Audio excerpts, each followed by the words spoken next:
Good evening, everyone. Welcome. We'll be getting started in just about a couple of minutes. You are right on time, or I can actually say that you're perfectly early. We'll just wait for 2 more minutes, and while we wait for others to join, a quick check just to check that can everyone hear me clearly? Yes, if you can, please drop a S in the chat so that I'll be confident that you are able to hear me. Also, feel free to let us know where you're joining from. It's always interesting to see how far this conversation is reaching.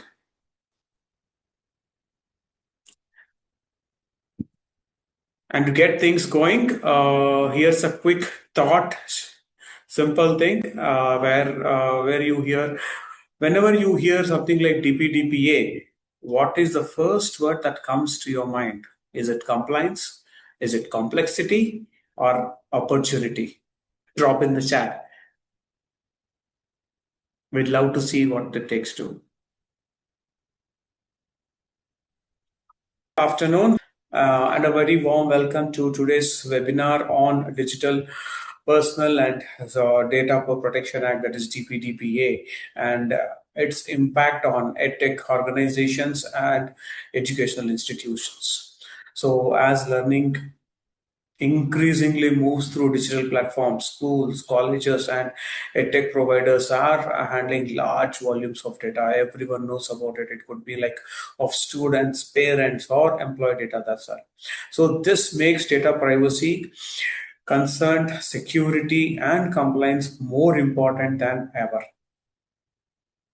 So today's session will help us understand the quick and key obligations under DPDPA, practical challenges for the educational sector, and steps organizations can take to build trust while starting or staying compliant.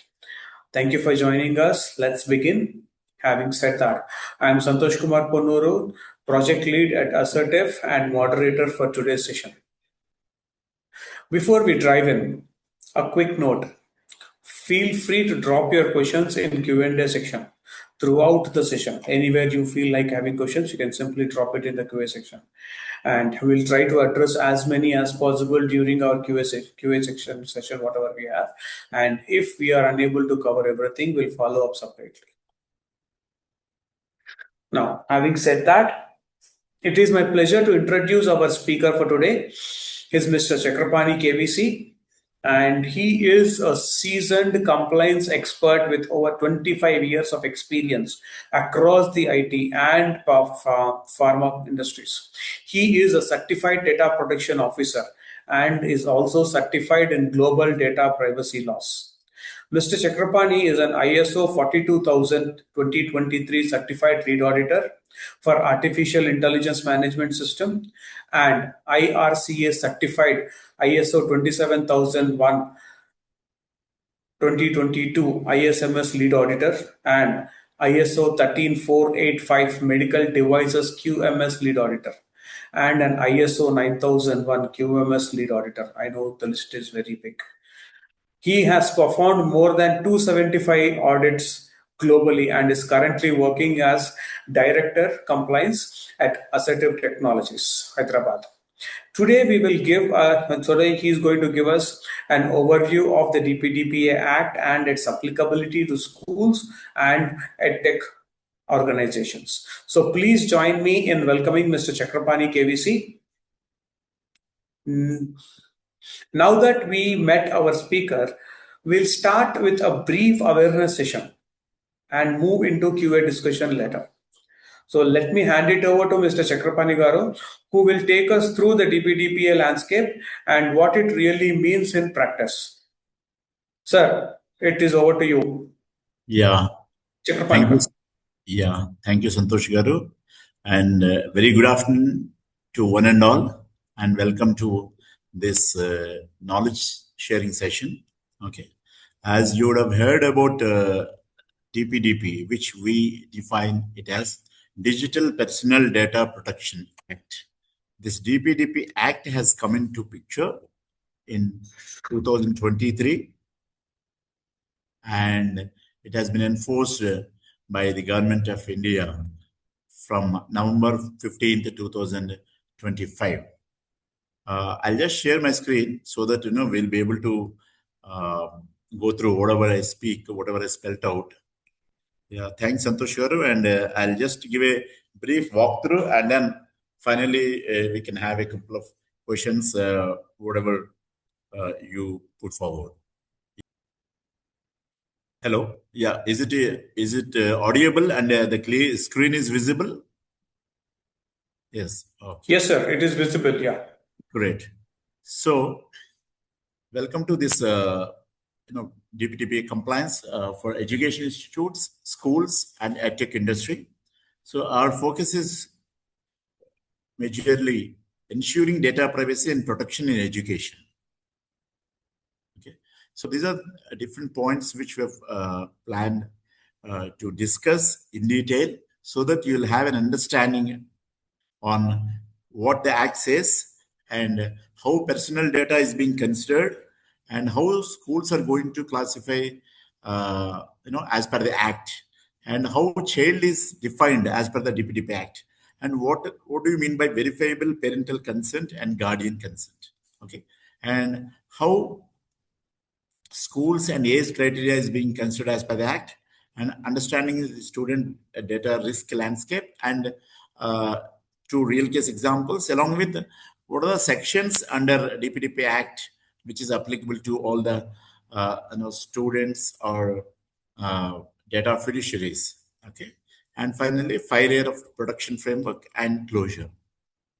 So, as you know very well, in the current scenario, if you take India as a whole, the statistics, okay, 1.4 billion population, 1.4 billion plus, okay, India's vast demographic scale, which amplifies the volume and velocity of personal data. Everywhere we are using our data, and our data is being used by multiple stakeholders across the Indian landscape. Okay, starting from Aadhaar card, mobile number, everything. We'll just try to dig and a deep dive into the data. Okay, and just this is a study which has been conducted by a financial firm, wherein how many digital payments are happening. So in 2023-24, as per the study, total UPI transactions 129 billion digital payments were done in India. So this illustrates India's deep behavioral adoption of digital platforms. Okay. Earlier we used to do direct payments, slowly online payments, and complete digital payments. Okay. So irrespective of their education standard, once people started using a digital approach, slowly that has been adopted in a big way. Okay. And we have talked about 1.4 billion population in India and 129 billion digital payments. So when digital payments are happening, even though a lot of educated people, who are even MBAs, PhDs, irrespective of our high educational qualifications and industry experience, still a lot of people are facing this issue of cyber incidents. Okay, and cyber security lapses are happening. And as per the 2023 certain report, cyber incidents reported are 1.3 million. So this underscores the urgency of formalized data protection measures in one industry or under digital payment arena. So this is just to give a overview how digital data need to be protected. This is from a payment standpoint of view. So DPDP Act. So just we'll straight away go to the scope of the Act. Digital Personal Data Protection Act. It is applicable to processing of digital data in India. Okay. Currently, your organization or school or college or university or education institute is managing through paper-based approach. Okay. And a lot of personal data of the students or the parents or the associates is going to be managed through paper-based approach. And going forward, maybe in the next 3 months or 6 months, you are going to digitize it. Okay. So currently it's running on paper, but you are going to digitalize later. Still, your institute or organization or college or school or university is going to fall under DPDP Act. There is no exception at all. So this includes extraterritorial processing offering goods or services to individuals in India. For suppose you're operating from Hyderabad and online, wherein the students are from Delhi, still the law is applicable.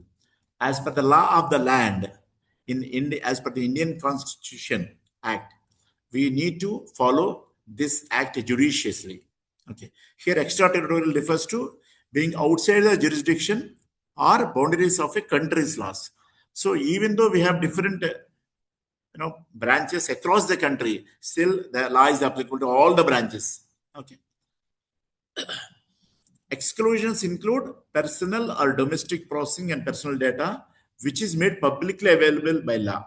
So if the government of India announces that, okay, uh, Facebook is a social platform where before you share the data to the stakeholders, okay, you are by your interest, by your passion, and by your acceptance, you are giving the details. So social platforms directly, it's not applicable as per the law.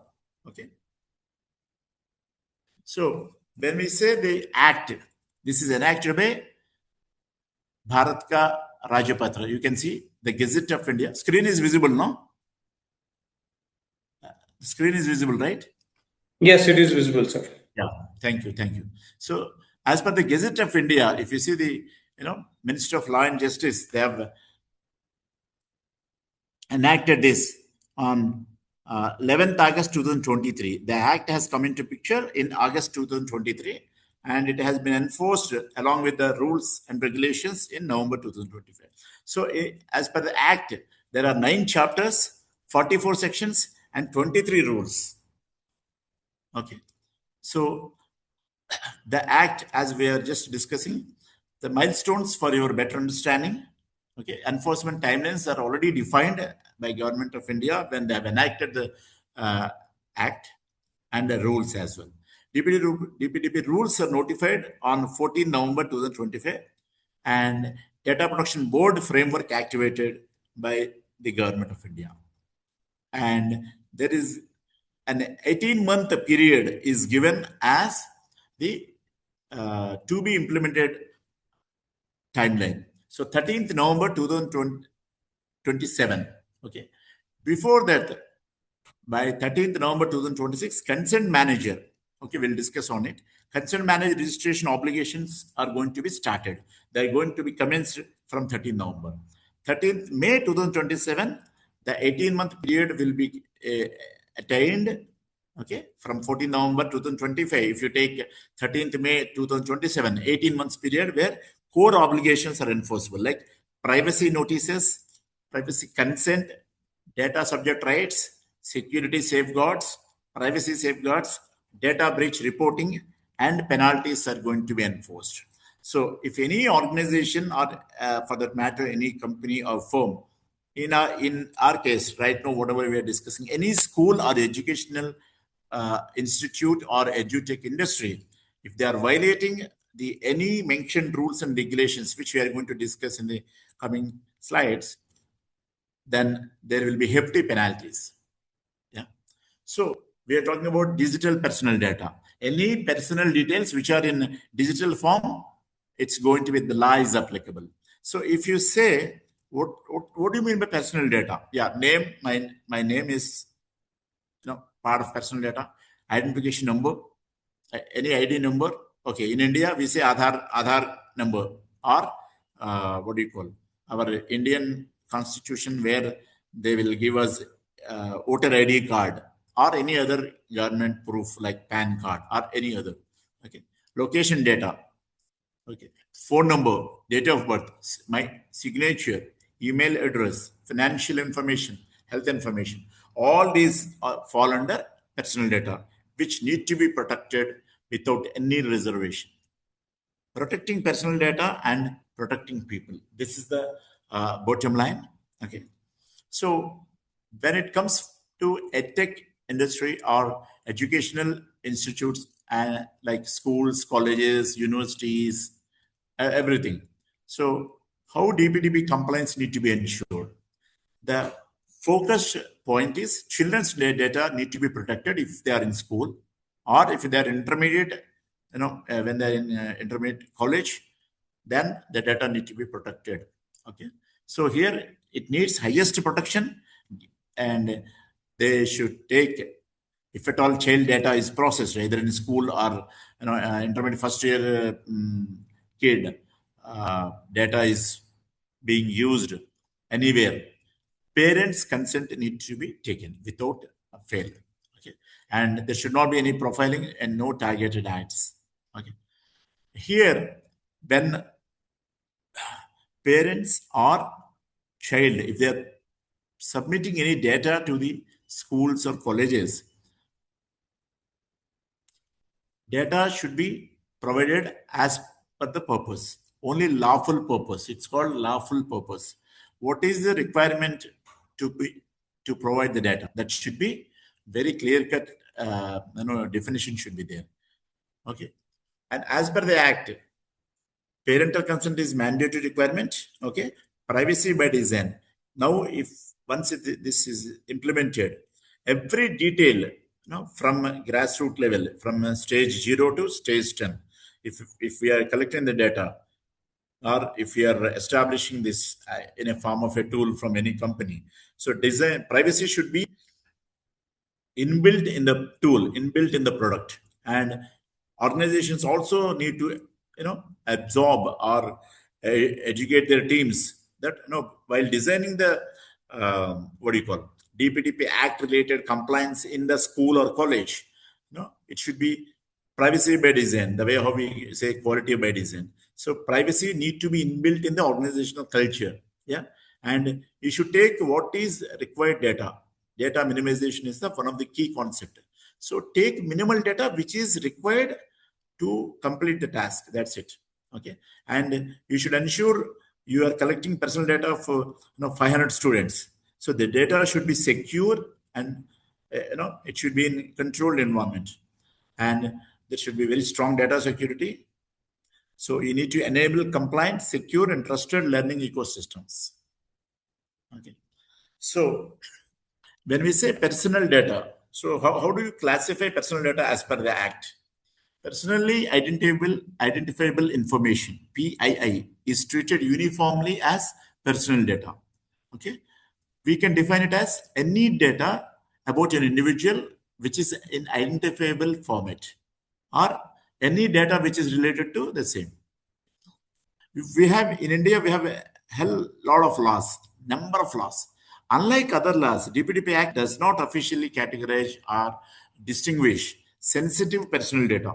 Okay, separately, sensitive data is not defined, but by considering the fact that uh, personal data, which encompasses 24 plus varieties of details, while we are providing to any external stakeholder, okay, then we should be cautious as an individuals. But when we try to collect the data, we should collect it with a meaningful purpose, lawful purpose, and minimal data need to be taken for the requirement. So what we call it as PIA, examples of personal data. Okay, it is classified under these five factors of five varieties: direct identifiers, indirect or metadata identifiers, personal characteristics, financial and professional data, health and biometric details. So generally, in the context of health, and other services, we call sensitive data, which is falling under health and biometric details, that we'll see in the coming slides. So what are direct identifiers? So my full name is, it's a direct identifier: Aadhaar number, PAN number, permanent, PAN number, which we use it for income tax purposes, passport number, mobile number, landline phone number, email address, and physical address, our residential or office address. So these seven will fall under direct identifiers. Then next, indirect identifiers, or we call it as metadata identifiers. They where IP address of my lab, where I am working or where I am operating from, and geolocation data. Okay, and then login credentials, user ID, password, browsing history, Okay, cookie data.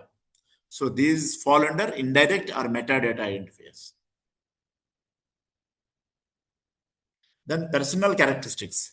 So personal characteristics covers date of birth, gender, race, and financial and professional details. Bank account details. If it is multi-bank card holders, then we are going to provide wherever it is required. Either it is in to open a bank account or to give the bank account details for a job purpose, or when we are paying online transactions to a school or a college as a part of a payment for the respective course. And then credit card number and debit card number and employee records. Okay. So these are called personally identifiable information where we need to be very much cautious. Direct identifiers, indirect metadata identifiers, personal characteristics, financial professional, and other biometric and biometric captures, fingerprints, okay, and retinal scans, and then health records of the individual. Yeah. Yeah, under this, under sensitive personal data, for our idea in general terminology, I would like to spell out medical or health condition. For suppose you have taken an X-ray or a chest scan or echo report, whatever. Okay. Second, sexual behavior or sexual orientation. So it is again purely individualized. Next, genetic data and biometric data for identification, which will be, most of the times in the organizations we are going to uh, use, and caste, religion, political beliefs, financial data, and any other data involving children. Yeah. So this is most important part you need to understand. That's why we have just sensitized. Yeah. Yeah. So, thank you, sir. Till now, we have actually got a good information and actually a very required information. So that was a great discussion till now, where we have actually covered strategy, challenges, and something like whatever we have. And before we move on, we'd love to hear from the participants here. That's why we are actually launching a poll for your on your screen. Just select the option that best reflects where you are in as per related to the DPDPA journey. It will just take a few seconds. Go ahead and respond. This is just a simple single choice. It's the question says, how would you rate your visibility into where all students' data is stored? So how is it that is completely or mostly, partially, or low something? So how you actually rate yourself? That's actually great. I see responses coming in. 75% of people have already like answered their questions. The poll is actually answered by 75%. We'll just wait for like 5-6 seconds kind of a thing. Then we'll start back.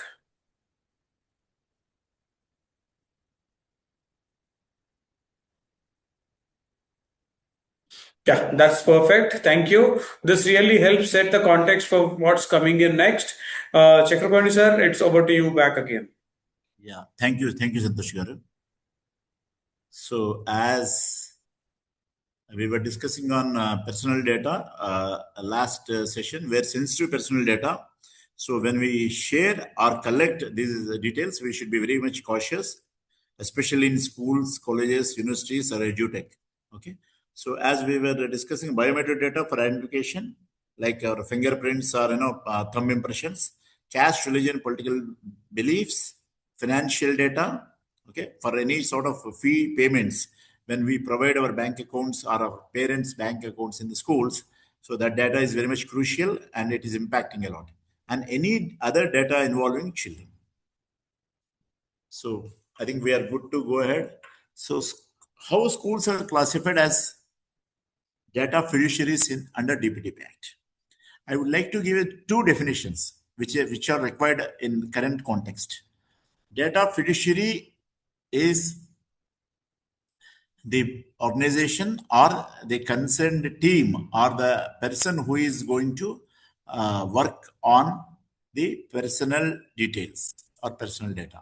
For suppose in a school, an administrator or a counselor or uh, an IT guy, an IT administrator or IT manager, they are going to collect the details and they are going to process those details as a part of the entire administration process or a fee payment process. Okay, and the other related activities like providing the ID card, a badge for this kid, you know etc. The other activities which are going to happen in the school for the kids admission and the entire year's curriculum.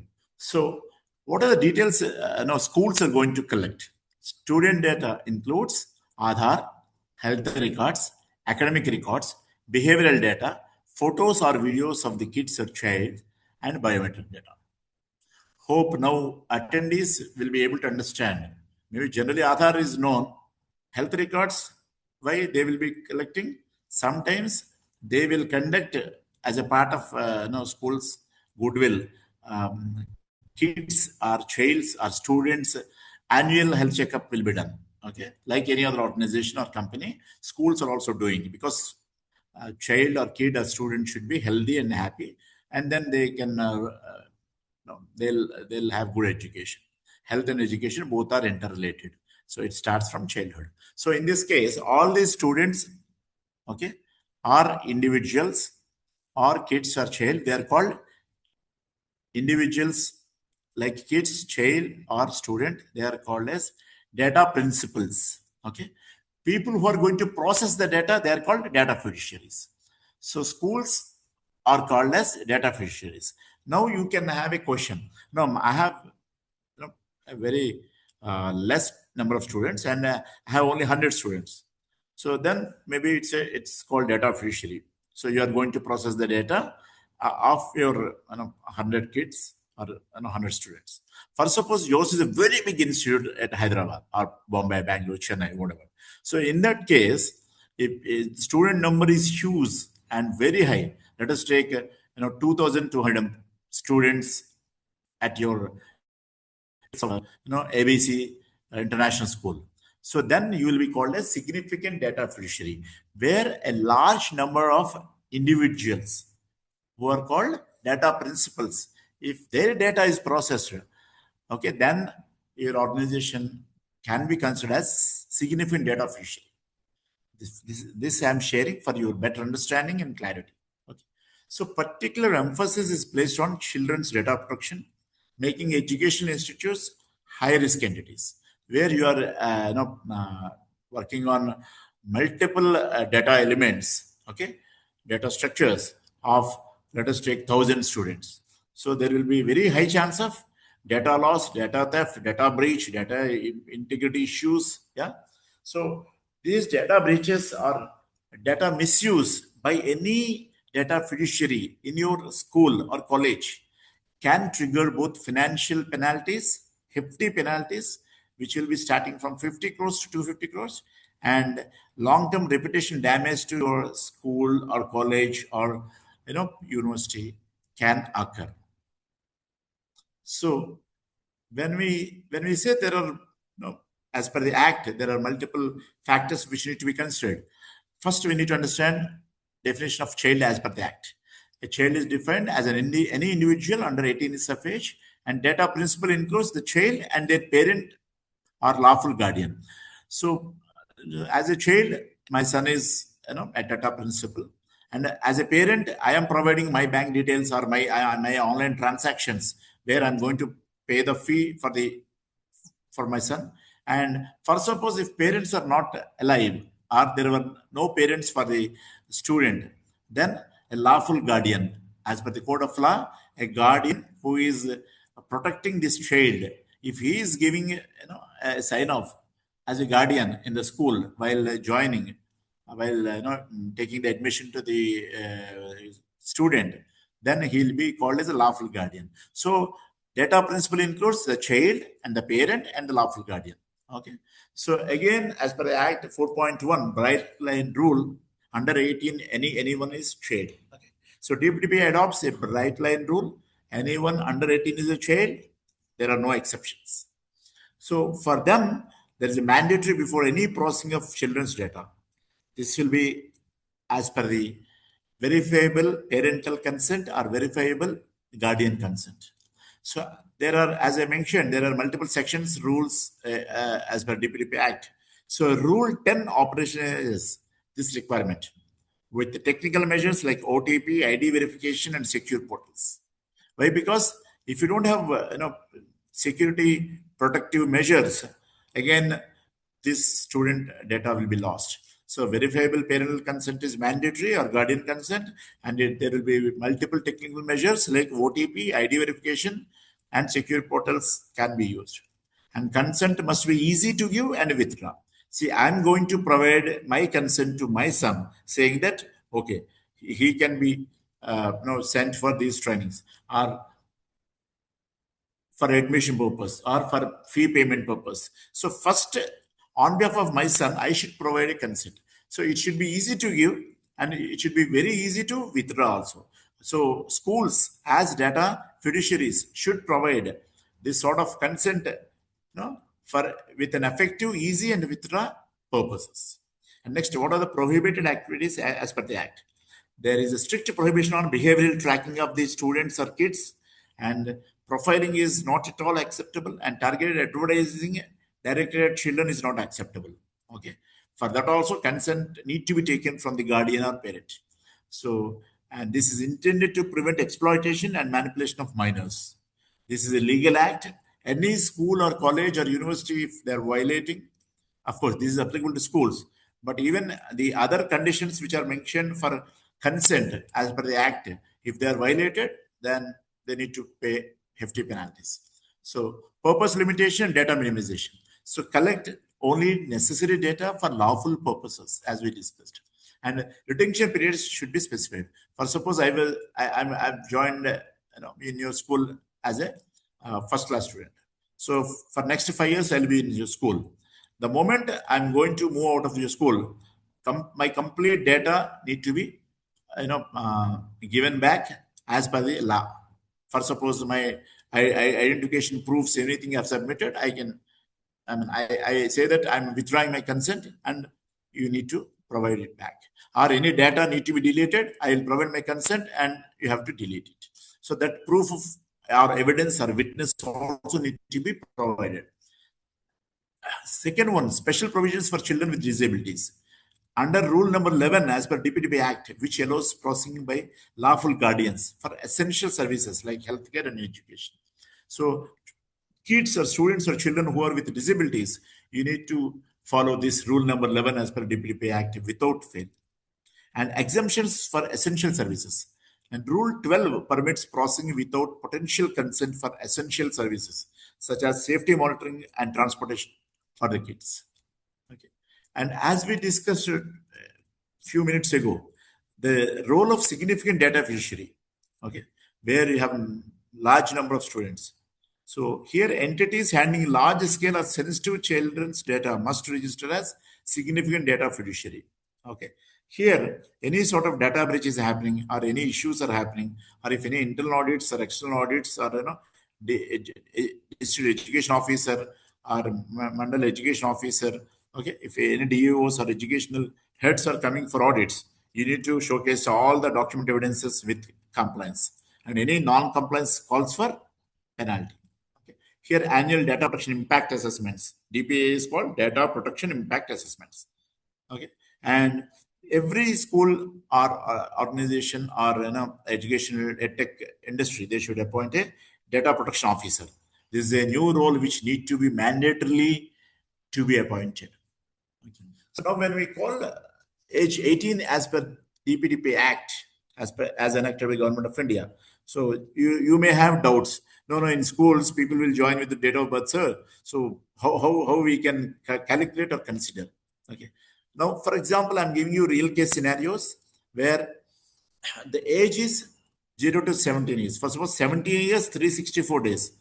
Tomorrow, my son's birthday, and so how do I consider?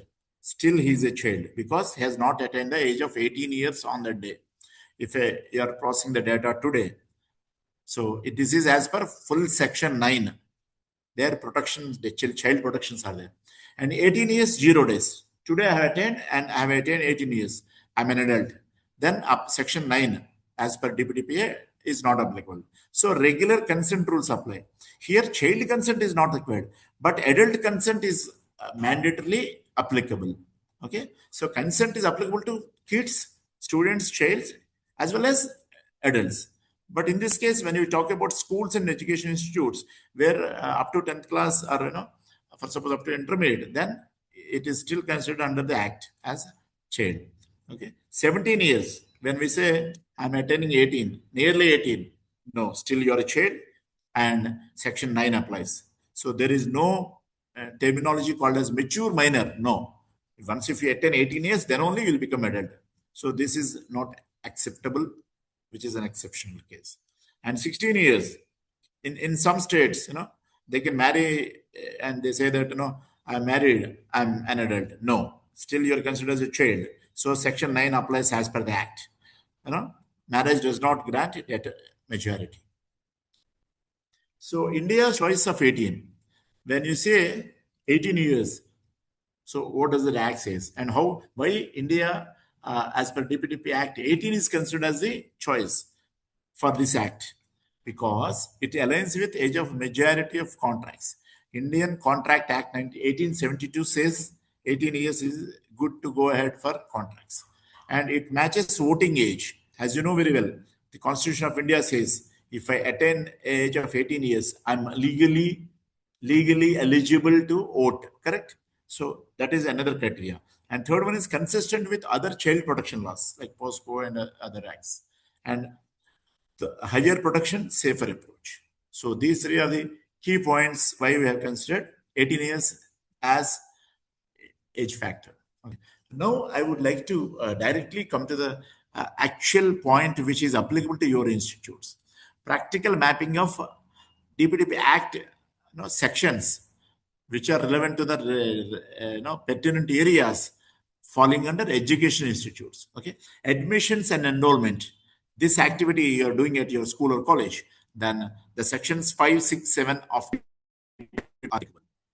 When you are maintaining the student records, sections 4 and 8. Online learning platforms, section 6, 8, 9. Children data handling, section 9. IT security, section 8. Parent communication, sections 5 and 11. Grievance system, where complaints are going to be logged or lodged, section 13 of DPDP Act. And data retention or data deletion, section 8. And EdTech integrations. For suppose one school was taken over by another big school, or any sort of integrations which are happening within the EdTech industry or within the within your school arena, then sections 10 and 16. I think this slide will give you a clear-cut picture. If any violation as against the act, as against the sections which have been enacted in the act, then it will be a cause of concern to your institute. Now the point will come into your mind saying that you are telling all these points. So what is the deadline? So deadline requires your attention as May 13, 2027 is the full compliance deadline. Whatever we are spelling out, we are discussing here, if that is not complied as per the DPDP Act for your business function or school or college or university or any organization, then it is going to be, again, a cause of concern. Okay, from as we discussed, it's a financially hefty penalties as well as reputational damage. Your institute's image is going to be damaged if you violate the law, or if it doesn't follow the act, or if you showcase some sort of non-compliances or any deviations from the act. Okay, so as I just mentioned, May 13, 2027 is the full compliance deadline. But in the November 2026, this year, maybe next 5 to 6 months, consent manager framework is going live. So before May 27, we need to be ready with the consent manager framework at your school or college or university or a tech industry by November 15th. Okay, consent manager position need to be established. Consent manager framework need to be established. Yeah. So yeah, only 6 months from now. Yeah. So yeah, there's a poll. Thank you, Shekhar Garu. Thank you for giving me the poll time. Team, another poll is actually there. Please take your time and just to make this more interactive, it's like a simple poll again. I'll go through the poll. How much priority is DPDPA complaint getting right now? And whatever comes onto your mind, just click it. Oh, that was great. Yeah, we'll just wait for a couple of seconds. Already, people have voted. They're like too quick this time. Yeah, thank you for your time. Chakrapani sir, it is on to you. Yeah. Thank you. Thank you, Santosh. So we have discussed about the criteria, requirements, and how you need to adopt to the compliance requirements. Now, just I'll give you an overview of what are the checkpoints for EdTech industry. So, as there are multiple stakeholders assessing data in schools and edutech arena, so who and all are going to be the, as a part of data fiduciary, who are going to take up these activities in schools or edutech? Okay. So student information is accessed by teachers, administrators, counselors, IT information technology teams, where they are going to process the kids or child or student data. Third party vendors, wherever they are going for online learnings, which are being handled by these education institutes there, and finally parents. We can't forget parents because all the fee payments to the schools or education institutes are going to be routed through parents. So teachers, administrators, counselors, IT teams, third-party vendors, and parents.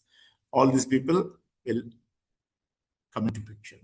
So what are the safeguards for school and education institutes? What security measures you need to take to protect your students' data?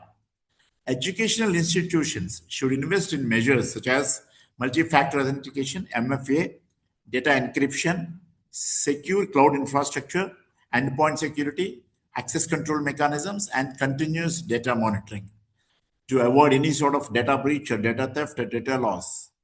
So, of course, in most of the education institutes and schools and colleges, an IT team will be there. They will ensure all these safeguards. So, these safeguards will help ensure that student information remains in protected state from both external threats and internal misuse of data. So, to wrap up, very shortly, I would like to emphasize what are the key elements or key steps to be followed to ensure DPDP compliance. Okay, schools or colleges, you need to have a privacy policy in place and privacy notices to be, in place, and you need to establish a consent management procedure or policy. Okay, and the system should be in place. And then third one is parent or guardian consent for minors in schools, and data inventory and classification. What sort of data you are going to process? As we discussed in the first 15 slides, first you need to identify what is the inventory at your school current in the current scenario. How much? What is the volume of data? What is the value of data? And then you need to classify. No, this is critical data. This is high risk data. You need to classify, and accordingly you need to map those data elements to the compliance requirements. And data retention, how many years you are going to store the records of students, and some of the records entire lifetime, some of the records only 2 years, some of the records the moment the student is going out of the school, you need to take consent and then you need to provide them back. Few you may retain. So that retention and retaining of data, okay, and sometimes you need to delete the data with the consent of the parent or okay. So all those things need to be considered, and you need to establish a policy at your school or college.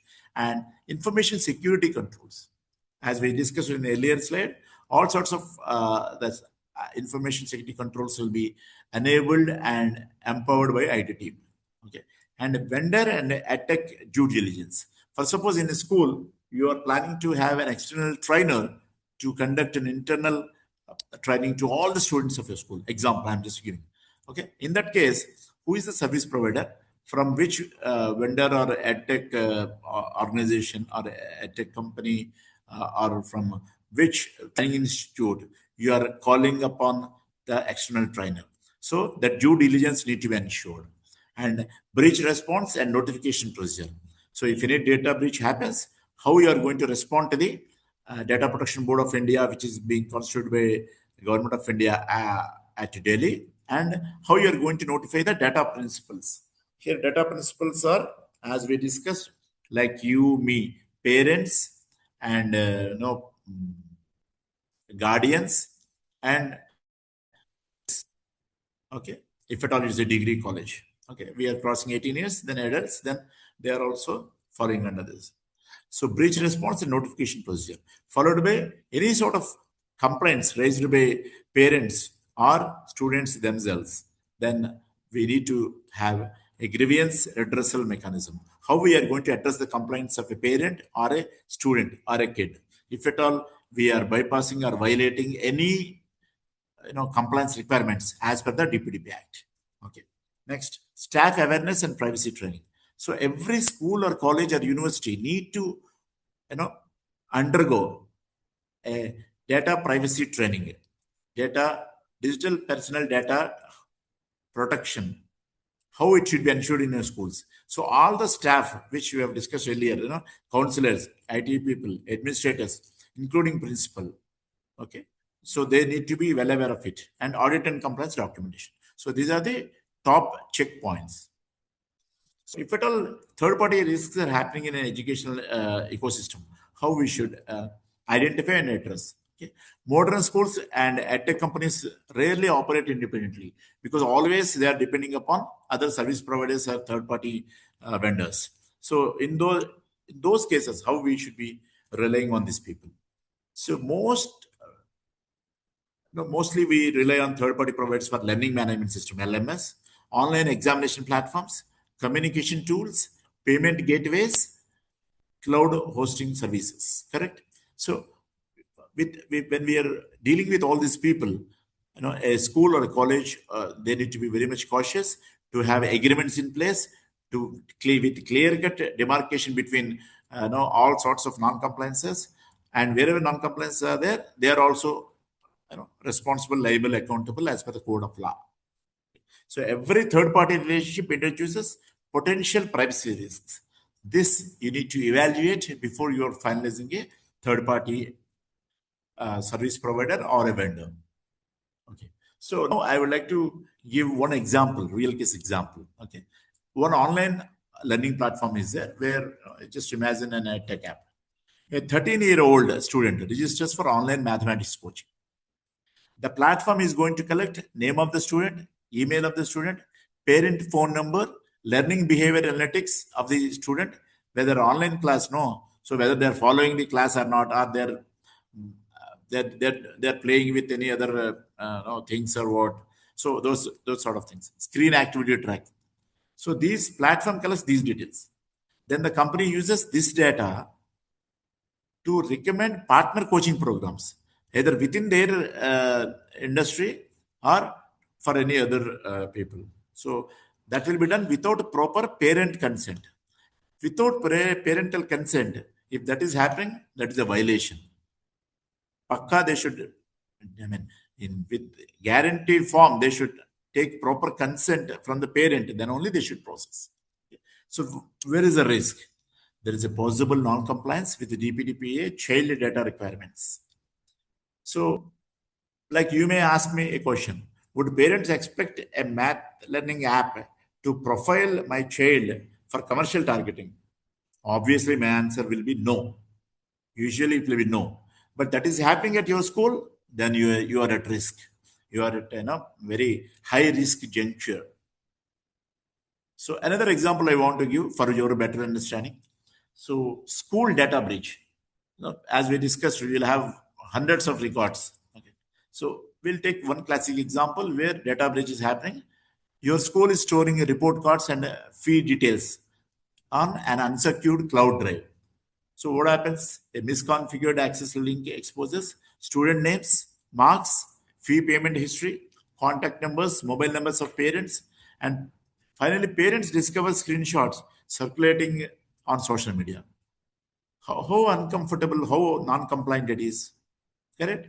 So when we say what would be the consequences, okay, when this data is exposed in the open environment, what would be the consequence? Loss of trust, schools reputational damage, regulatory scrutiny, and your school will be fined like anything by the government of India as per DPDPA Act, and there is an operational crisis.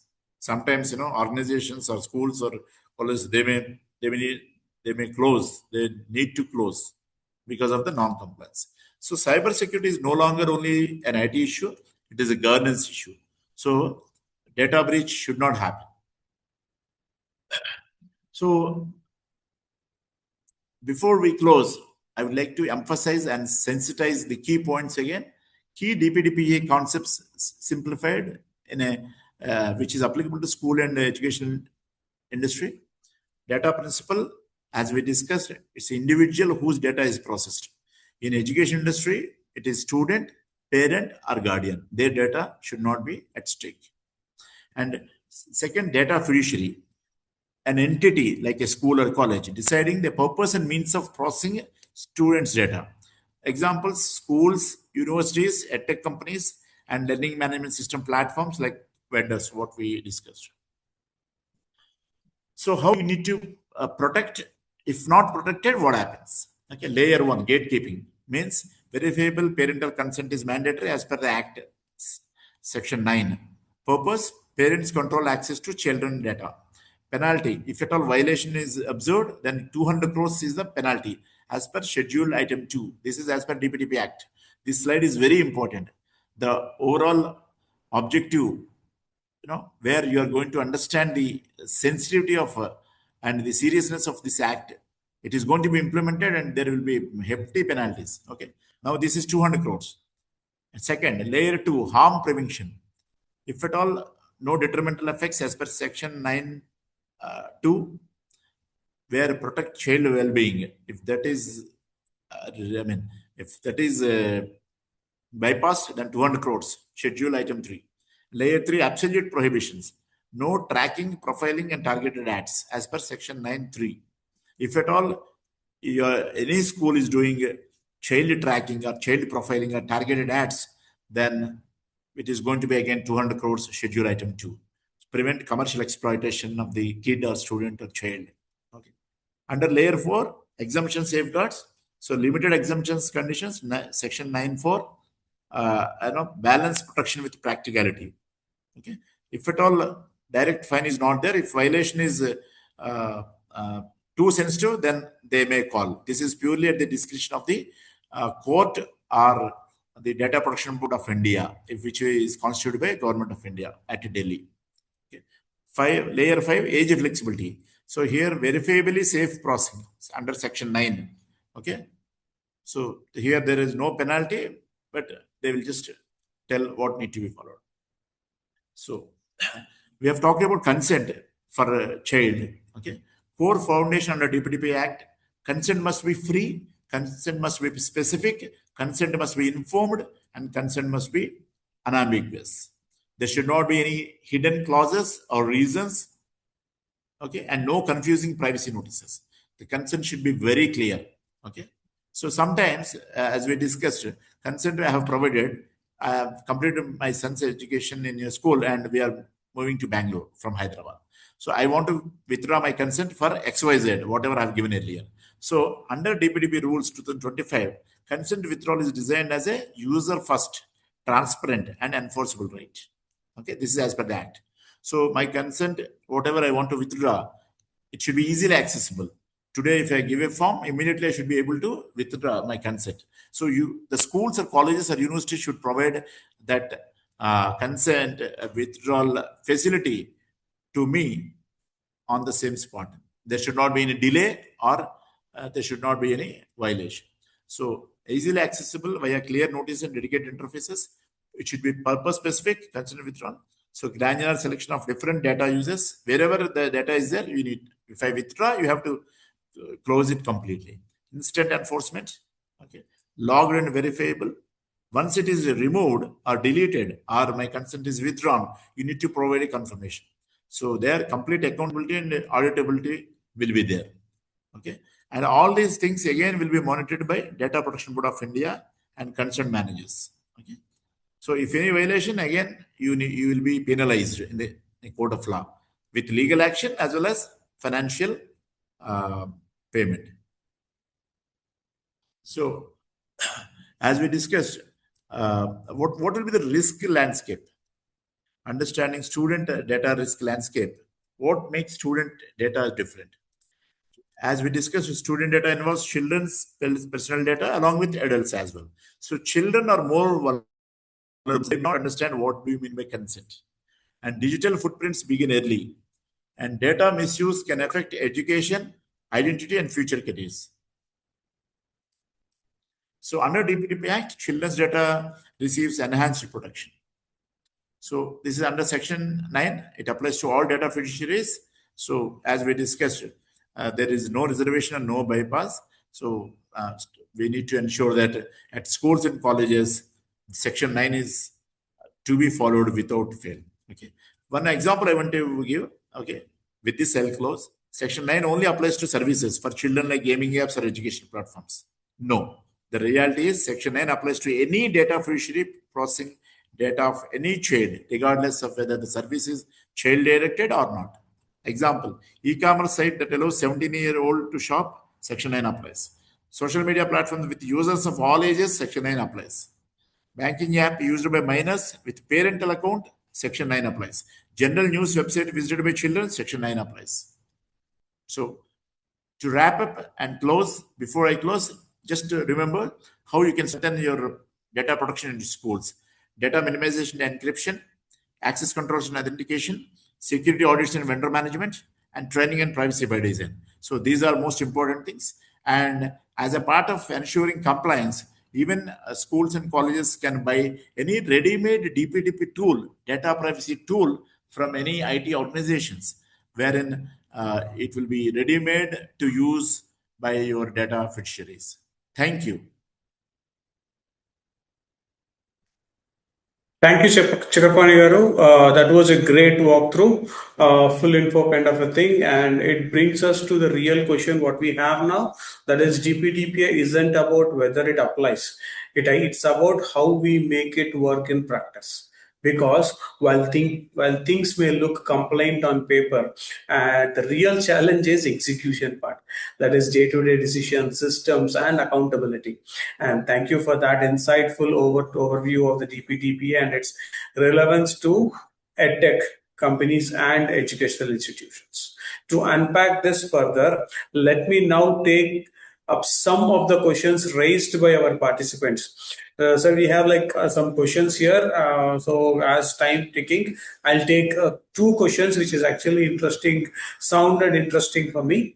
So we'll begin with this one.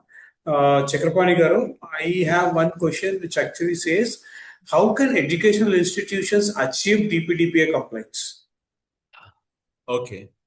That was a good question. And by implementing the discussed points like consent management, okay, strong cybersecurity controls, vendor governance, data minimization practices.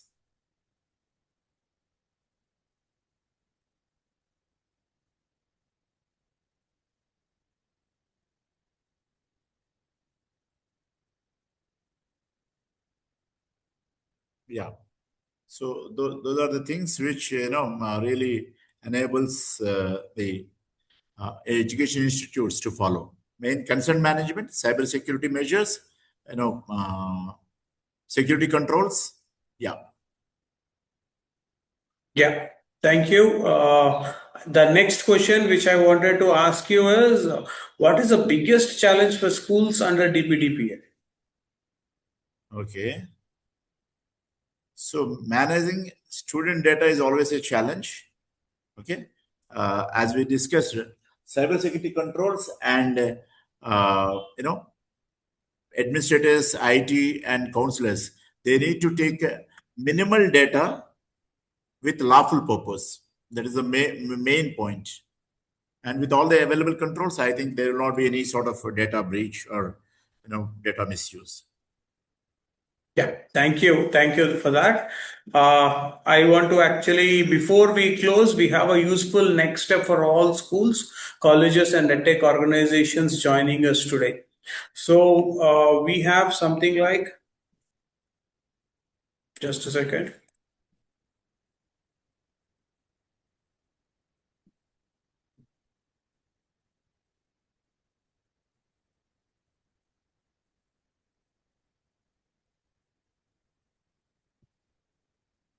So before we start, we have something, a simple offering from Assurtiv here, a free DPDPA website readiness assessment that helps you quickly understand your current privacy and the compliance gaps. And you simply need to do a scan.